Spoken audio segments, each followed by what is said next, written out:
नमस्कार, मैं अतुल चतुर्वेदी बोल रहा हूं फिरोजाबाद से। The wisdom weave with Atul Chaturvedi के एक और एपिसोड में आपका स्वागत है। आज के इस एपिसोड से मैं एक और प्लेलिस्ट का टॉपिक शुरू कर रहा हूं, जिसमें कि चर्चाएं होंगी लखनऊ से संबंधित, मुख्यतः या उन दिनों की जब मैं लखनऊ में पढ़ा करता था।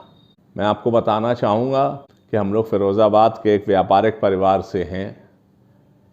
मेरे बाबा स्वर्गीय पंडित सुशील चंद चतुर्वेदी जी, मेरी दादी स्वर्गीय श्रीमती कृष्णा चतुर्वेदी जी, मेरे पिताजी स्वर्गीय श्री अशोक चंद चतुर्वेदी जी और मेरी माँ स्वर्गीय श्रीमती रजनी चतुर्वेदी जी। मेरे बाबा का कांच का कारोबार था, कांच की इंडस्ट्री फिरोज़ाबाद में, और वो उन शुरुआती लोगों में, पढ़े लिखे लोगों में थे जिन्होंने हिंदुस्तान में कांच के काम को ऑर्गेनाइज सेक्टर में लाने का काम किया। वो बाल गंगाधर तिलक से भी प्रभावित थे, लेकिन इस विषय में चर्चा किसी अलग सीरीज में की जाएगी। मेरे पिताजी स्वर्गीय श्री अशोक चंद चतुर्वेदी जी ने घर का कांच की इंडस्ट्री संभाली और उस काम को बहुत बढ़ाया। हमारे परिवार में बच्चों के बाहर पढ़ाने की परंपरा लगभग 20वीं सदी के शुरुआत में तो शुरू हो ही गई थी। पहले वो घर के बच्चे आगरा जाके पढ़ते थे, फिर इलाहाबाद जाके पढ़ने लगे।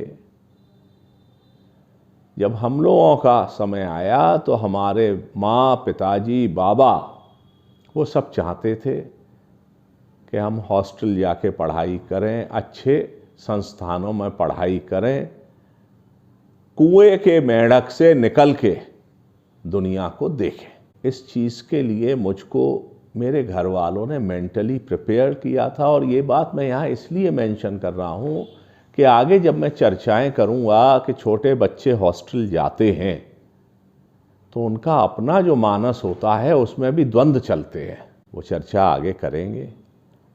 लेकिन मेरे साथ ये था कि मेरे मम्मी पापा ने और मेरे बाबा ने मुझको मानसिक रूप से तैयार किया हुआ था। पहले 1970 में हॉस्टल जाने की बात आई थी। मैंने आखिरी मौके पे कह दिया कि मेरा मन नहीं है अभी जाने का, तो हम नहीं भेजे गए। फिर 1971 में हॉस्टल में जाता हूँ। इलाहाबाद में भारत भारती आवास विद्यालय था, उसमें 6वीं क्लास में दाखिला मेरे मौसाजी स्वर्गीय प्रोफेसर राम स्वरूप चतुर्वेदी जी एवं मेरी बड़ी मौसी स्वर्गीय श्रीमती सुषमा चतुर्वेदी जी ने कराया। मुझको कल जैसी याद है कि तांगे में बैठ के मुझको हॉस्टल में छोड़ने गए थे मेरे मम्मी पापा। मैं कहाँ पढ़ूंगा, किस स्कूल में पढ़ूंगा, ये निर्णय मेरी बड़ी मौसी और मौसाजी पर ही छोड़ दिया था। मैं इलाहाबाद में भारत भारती आवास विद्यालय में 3 साल पढ़ा। 6वें, 7वें, 8वें में 8वें का बोर्ड का इम्तहान होता था और उसमें मेरे सबसे ज़्यादा नंबर डिस्ट्रिक्ट बोर्ड के इम्तहान में आए थे। ये 1974 की बात है। भारत भारती विद्यालय में जाके बहुत सी चीज़ें सीखी, अपना काम खुद करना सीखा। हमारे फिरोज़ाबाद में हम इतने खेल खेलना नहीं जानते थे, यहाँ फुटबॉल, हॉकी, क्रिकेट सब खेलना सीखा। उनकी चर्चा आगे वक्त आने पर की जाएगी। इस स्कूल में ही पहली बार जाके हॉस्टल में मैंने कॉर्नफ्लेक्स का स्वाद जाना था। बहरहाल भारत भारती की चर्चा फिर कभी करेंगे।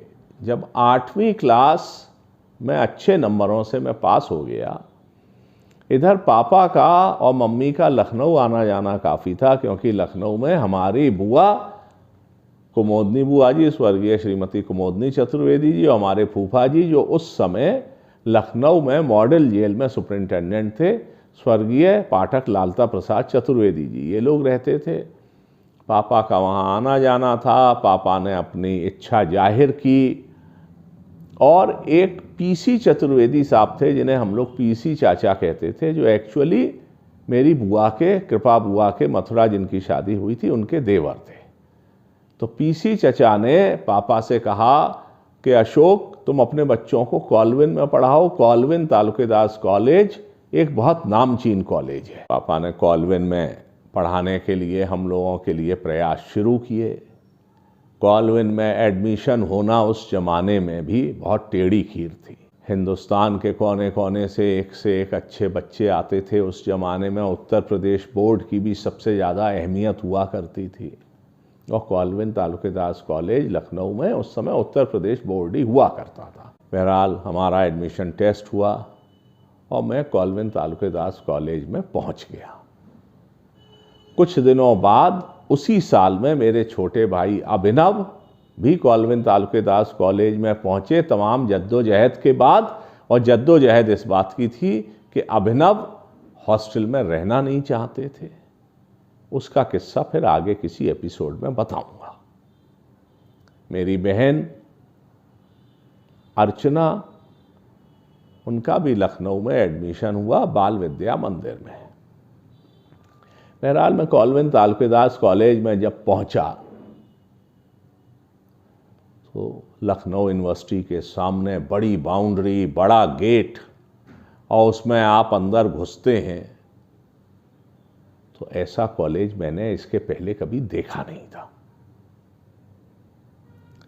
कॉल्विन तालुकेदास कॉलेज के प्रिंसिपल हुआ करते थे HL दत्त साहब, जिनके बारे में मेरा मानना है कि जैसे हिंदुस्तान के मुग़ल बादशाहों में अकबर दी ग्रेट कहा जाता है, तो कम से कम मेरा मानना यह है कि हिंदुस्तान में तो जो इंटरमीडिएट तक के स्कूल या कॉलेजेस हैं उसमें ऐसे प्रिंसिपल बहुत कम हुए होंगे, और HL दत्त साहब को दत्त साहब दी ग्रेट प्रिंसिपल कहा जाए तो कोई अतिशयोक्ति नहीं है। उनके विषय में भी हम आगे चर्चा करेंगे। ये एपिसोड एक तरह से इंट्रोडक्टरी एपिसोड है। कॉल्विन तालुकेदास कॉलेज में जैसे ही आप गेट से घुसते हैं, मैं बात कर रहा हूँ 1974 की, तो आपके राइट हैंड पर एक बड़ा सा फील्ड है, लेफ्ट हैंड पर अवध हाउस शुरू हो जाता है, हॉस्टल जो कि सीनियर बच्चों का था। राइट हैंड के फील्ड के साथ ही रास्ता घूम के जाती है जो सीधे सामने अंजुमन हाउस पर जाती है, जिसमें उस समय 6th क्लास से 10th तक के बच्चे रहते थे। 6 से छोटे बच्चे हिंद हाउस में रहते थे। अंजुमन हाउस में आप जैसे ही घुसें, उसका भी एक अपना बड़ा सा गेट है। लेफ्ट हैंड पे हॉस्टल के कॉल्विन तालुकेदास कॉलेज में हाउस मास्टर कहलाते थे समीउल्लाह साहब थे, केमिस्ट्री के टीचर थे और अद्भुत व्यक्ति थे।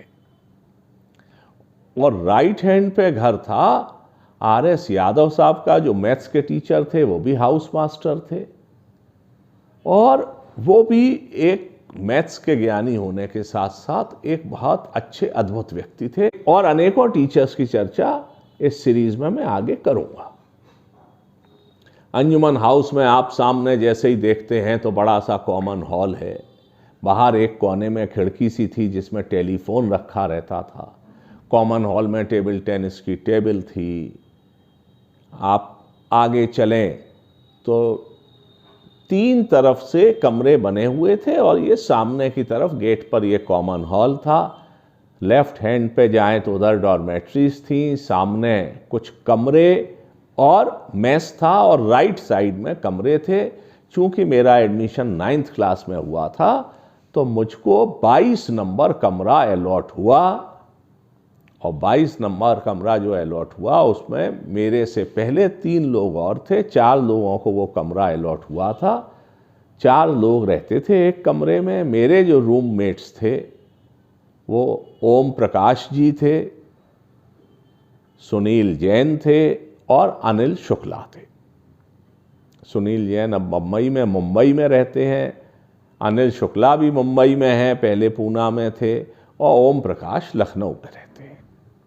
ये रिश्ते, ये दोस्तियां जो बनती हैं उस जमाने में, वो मुझे लगता है कि जब तक जीवन रहता है तब तक ये संबंध बने रहते हैं, मिलना जुलना ज़्यादा हो या कम। बहरहाल जब मैं हॉस्टल में पहुंचा और पहले दिन पहुंच के अगर मैं ये कहूं कि मैं एक तरफ तो नई जगह का एक अंदर से उत्सुकता भी होती है, रोमांच भी होता है और भय भी होता है, वो था। दूसरी तरफ एक अजीब किस्म का उत्साह भी था। हम लोग धीमे धीमे परिचय हुआ और मैंने जैसा कि इस एपिसोड के शुरू में कहा है कि मेरे माँ बाप ने मुझे भेजा था कि कुएं का मेंढक कुएं से बाहर निकले।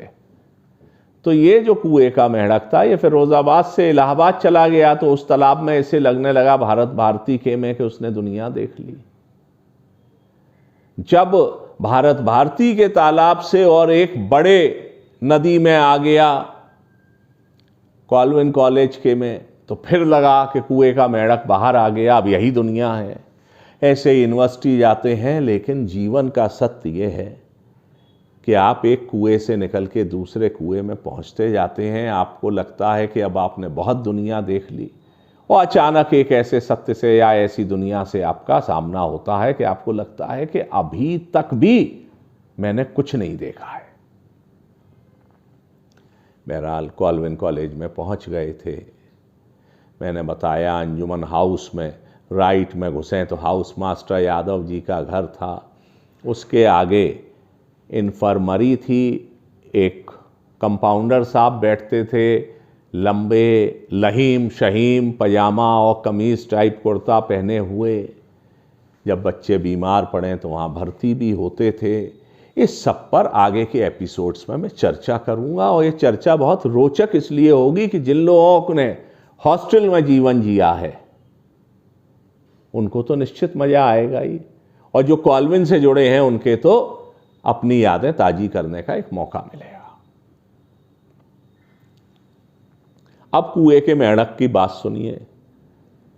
मैं पहुंचा, मैं सुनील जैन, ओम प्रकाश, अनिल शुक्ला, क्योंकि पहला वास्ता अपने रूममेट से, रूम पार्टनर से पड़ता है। कमरा था, कमरे के पीछे का हिस्सा पार्ट कहलाता था, उसमें आधे हिस्से में नहाने का था, आधे हिस्से में अलमारियां थीं जिनमें हम लोग सामान रखते थे। जो कमरा था उसमें राइट पर बेड पड़े हुए थे, एक खिड़की थी, कमरे में छोटे छोटे रेक्टेंगुलर आयताकार शीशे थे, और कमरे में लेफ्ट हैंड पर कुर्सी मेज और एक किताबें रखने को रैक जैसी या स्टैंड जैसा बना होता था, और उसके नीचे एक बल्ब लगा होता था हर लड़के के लिए अलग। थोड़ा बहुत आपस में परिचय हुआ, और उस परिचय होने के बाद मैंने उन लोगों से पूछा कि भाई यहाँ टॉप कौन करता है, सबसे ज़्यादा नंबर किसके आते हैं, क्योंकि मैं तो 8वीं क्लास में सबसे ज़्यादा नंबर अपने यहाँ से लेके आया था। तो उन तीनों ने आपस में एक दूसरे को देखा और फिर मेरी तरफ देखा और फिर पूछा कि क्यों पूछ रहे हो। मैं कहा नहीं, उसी से टक्कर है। अब मुझे नहीं मालूम उनके मन में क्या था, लेकिन मेरे मन में तो था ही कि मैं तो ये जंग जीतूंगा ही। जब पहला टेस्ट हुआ तो 10 में से 4 नंबर के मेरे लाले पड़ गए थे। तो कुएं के मेंढक को असलियत मालूम पड़ती है। आगे चल के जो मैंने बताया कि सामने वाला जो विंग थी उसमें मैस हुआ करता था। वैसे तो खाना हर हॉस्टल का एक अलग स्वाद का होता है, और खाना तो हमेशा ही अच्छा होता है, लेकिन जो कॉल्विन तालुकेदार्स कॉलेज था वहाँ खाना और खाने का तरीका, टेबल्स और टेबल पे बैठने का तरीका, ये सारी चीज़ें धीरे धीरे आप सीखते थे। वेटर सर्व कर रहे हैं। हमारे घर में कभी सूजी का हलवा नहीं बनता था, हम लोग ने नहीं खाया था, लेकिन वो कॉल्विन कॉलेज में सूजी का हलवा ब्रेकफास्ट में जो खाना शुरू किया और सॉस लगा के, वो आज तक हमारे घर में चलता है। बढ़िया सैंडविच खाने का कॉल्विन की चर्चा आगे के एपिसोड्स में की जाएगी। यहाँ मैं आज के इस एपिसोड में सिर्फ एक आखिरी इस बात को कहते हुए इस एपिसोड को विराम दूंगा कि यदि आपको ये एपिसोड अच्छा लग रहा है, कुछ पुरानी यादें आपको लगता है कि हाँ ताज़ी हो रही हैं, या अदरवाइज़ भी इंटरेस्टिंग है, तो अगर आपने चैनल सब्सक्राइब ना किया हो अब तक तो कर दीजिए, क्योंकि आगे बहुत रोचक कहानियाँ और सचमुच के किस्से आने वाले हैं। वीडियो अच्छा लगे तो इसको लाइक कीजिए और शेयर कीजिए। कॉल्विन कॉलेज के अनुभव, लखनऊ की हजरतगंज की गंजिंग, हनुमान जी के दर्शन, और सिर्फ दर्शन नहीं, दर्शन के बहाने घुमाई, और न जाने कितनी बातें हैं जो आगे के एपिसोड्स में आएंगी। लेकिन एक बात और बताऊंगा कि कॉल्विन तालुकेदार्स कॉलेज में ही जाके मालूम पड़ा था कि टॉपर्स कैसे होते हैं। उस जमाने में उत्तर प्रदेश बोर्ड में पोजीशन लाना बहुत कठिन बात होती थी। पूरे शहर, पूरे ज़िले में कोई ज़िले बिरला ऐसे होते थे जहाँ से पोजीशंस आती थी। पोजीशन से मेरा मतलब मेरिट लिस्ट में नाम होना है। अब तो सिस्टम बहुत बदल गए हैं, लेकिन टॉप 10 में या टॉप 20 में नाम होना बहुत बड़ी बात थी। लेकिन ये जो सितारे थे जो कि 10वीं के बोर्ड में या 12वीं के बोर्ड में पोजीशंस लाते थे, इनमें कई सितारे इसी कॉल्विन तालुकेदार्स कॉलेज में प्रकाशमान होते थे और हर वर्ष होते थे। आगे के एपिसोड्स में इन सब विषयों पर चर्चा होगी। आपके सुझावों का और कमेंट्स का भी स्वागत है। अगले एपिसोड में यह भी बताऊंगा कि जब मैं पहली बार हॉकी खेलने गया तो क्या मैं हॉकी खेल पाया या क्या हुआ। ऐसे मज़ेदार किस्सों के लिए जुड़े रहिए। आज के एपिसोड में इतना ही। आपका दिन शुभ हो। धन्यवाद। नमस्कार।